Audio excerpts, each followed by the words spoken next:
पहिल्यांदा मी MBBS ला मुंबईच्या महानगरीत गेलो. महाराष्ट्रातील सर्वात top most medical college Saint James medical college KM hospital Mumbai. ज्या ठिकाणी महाराष्ट्राच्या कानाकोपऱ्यातून सर्वात 3 मुलं येतात.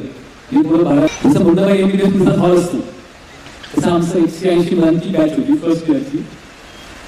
पहिल्या कॉलेजच्या वर्षाचा पहिला दिवस आणि कुठं लेक्चर आहे तेच मला कळला. तो इंग्रजीमध्ये लिहिलेलं आणि सर्व इंग्रजी बोलणार आणि मी पॅरागॉन स्लीपर साधी पॅन्ट आणि वरती 50-60 रुपयाचा टी-शर्ट.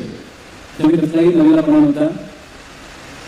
कसं तरी हॉल सापडवला आणि अशा पद्धतीने मुलं बसली होती. लेक्चर सुरू झालं.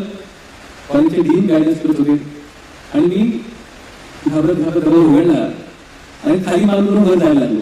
माझं नशीबच होतं तर पॅरागॉन स्लीपरचा आवाज यायला लागला फड फड फड फड आणि सर्व लोकांचं सर्व सायलेंट क्लास मध्ये बघायला लागला.